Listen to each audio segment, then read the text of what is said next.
हमारे शरीर में कुल 114 चक्र हैं, लेकिन हम मुख्य 7 चक्रों पर विशेष चर्चा करते हैं, विशेष बातें करते हैं। वो 7 चक्र है मूलाधार चक्र, स्वादिष्ठान चक्र, मणिपुर चक्र, अनहता चक्र, विशुद्धि चक्र, आज्ञा चक्र और सहस्रार चक्र। आइए आज चर्चा करते हैं मूलाधार चक्र पर। मूलाधार चक्र का जो सिंबल है और जो मंत्र है उसको आज डिकोड करते हैं। सनातन धर्म में हमारे ऋषि मुनि चिन्हों का बहुत ही ज़्यादा महत्व दिया करते थे। वो अपने शिष्य को बहुत सारी बातें सिर्फ चिन्ह से ही सिखाया करते थे कि हर एक चिन्ह का क्या महत्व होता है। इसीलिए आज हम मूलाधार चक्र के चिन्हों पर चर्चा करेंगे।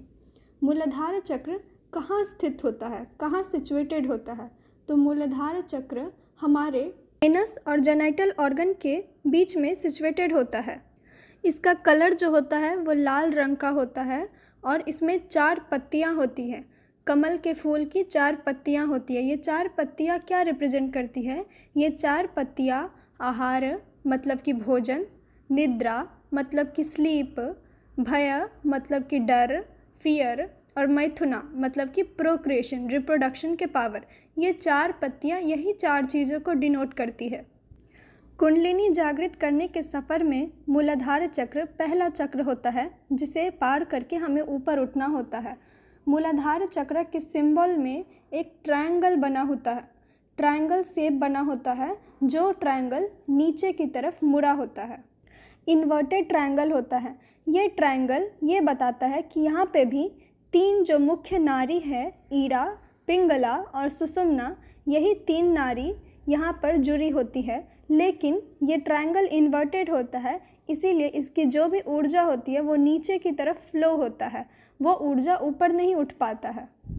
और इसमें एक शिवलिंग होता है, शिवलिंग जिससे 3.5 कॉइल का सर्प जुड़ा होता है और वो सर्प का मुख जो होता है वो भी नीचे की ओर होता है। इसीलिए जो भी एनर्जी होती है, जो भी ऊर्जा होती है वो नीचे की तरफ फ्लो होती है, वो ऊपर कभी उठ नहीं पाती है। इसीलिए हमारा ये कर्तव्य होता है कि हमें जो मनुष्य लाइफ दिया गया है, हम उस ऊर्जा को ऊपर उठाएं। अब मूलाधार चक्र का मंत्र होता है लम। लम शब्द का अर्थ होता है कि इसका जो वाइब्रेशन होता है वो इस एनर्जी को लॉक कर देता है, ताकि आपका एनर्जी जो है वो लीक ना हो सके।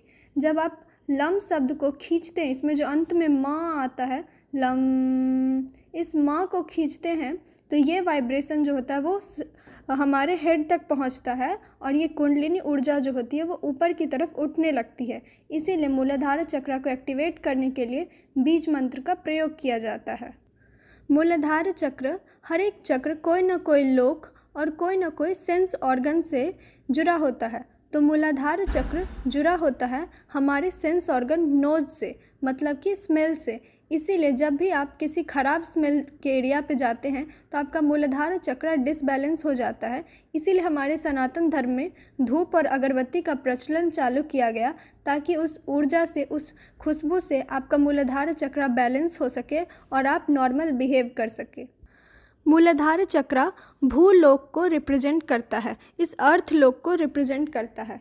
अब मूलाधार चक्र में जो हाथी है वो हाथी ऐरावत हाथी को बताया जाता है और उस ऐरावत हाथी के 7 सुर होते हैं। 7 सुर रिप्रेजेंट करते हैं हर एक मनुष्य के अंदर 7 आस्पेक्ट होते हैं। हर एक मनुष्य ये 7 चीज़ों को अनुभव करता है और उसके अंदर ये 7 कुछ इच्छाएं होती हैं। वो 7 क्या क्या चीज़ें हैं मैं आपको बताती हूँ। सबसे पहला तो साउंड मतलब कि ध्वनि, जो कि ईयर हमारा सेंस ऑर्गन है। दूसरा टच, जिसका सेंस ऑर्गन स्किन है। तीसरा साइट मतलब कि विजन, जो हम देखते हैं, जिसका सेंस ऑर्गन आँख है। चौथा जो कि टेस्ट, स्वाद, जिसका सेंस ऑर्गन जीभ है, टंग। और पांचवा जो कि स्मेल है, जिसका सेंस ऑर्गन नाक मतलब कि नोज़।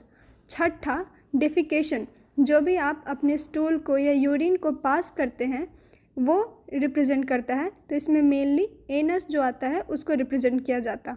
और सातवां सेक्स को रिप्रेजेंट करता है, जो कि रिप्रेजेंट करता है हमारे जेनाइटल ऑर्गन को। हमारा शरीर सप्त धातु से बना है, तो ये हाथी के दूसरा सुर जो होता है वो सप्त धातु को रिप्रेजेंट करता है।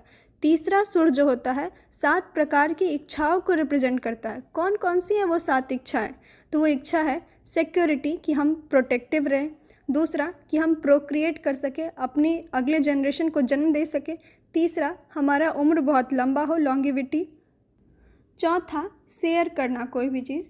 पांचवा, ज्ञान।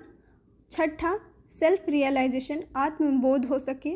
और सातवां, यूनियन, बंधन हो सके किसी अपने सोल के पार्टनर के साथ। तो ये 7 इच्छा होता है मनुष्य के अंदर। 7 सुर जो होता है वो 7 कलर को रिप्रेजेंट करता है, जो कि रेनबो का कलर है, violet, indigo, blue, green, yellow, orange और रेड। उसके बाद ये 7 सुर 7 चक्रा को भी रिप्रेजेंट करता है। ये 7 सुर जो सरगम है, जो संगीत के जो 7 सुर हैं उसको भी रिप्रेजेंट करता है। और ये 7 सुर 7 मेजर प्लैनेट, ऐसे तो नवग्रह होते हैं लेकिन जो 7 मेजर प्लैनेट है उसको भी रिप्रेजेंट करता है। क्या आप जानते थे कि हमारा शरीर में हर कुछ है, हमारे शरीर में ही सारा पूरा ब्रह्मांड छुपा हुआ है। इसीलिए तो भगवान कहते थे कि भगवान बाहर नहीं है, भगवान हमारे भीतर ही हैं, अहम ब्रह्मास्मि। तो इसीलिए ये 7 इच्छाओं, ये अलग अलग प्रकार के जो चीज़ होते हैं वो मनुष्य के अंदर पाए जाते हैं।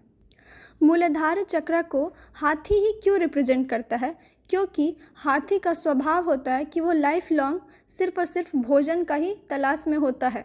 और इसीलिए जो मूलाधार चक्र होता है वो सिर्फ इसी को रिप्रेजेंट करता है कि हम अपना आधा से ज़्यादा जीवन सिर्फ इसी में व्यतीत कर देते हैं कि हमें भोजन चाहिए, हम भोजन के लिए ही तो काम कर रहे हैं। तो इसीलिए ये मूलाधार चक्र को हाथी रिप्रेजेंट करता है। इसके बहुत सारे अलग अलग भी रिप्रेजेंटेशन हैं जो मैं अगले वीडियो में लेकर आऊँगी। धन्यवाद। राधे राधे।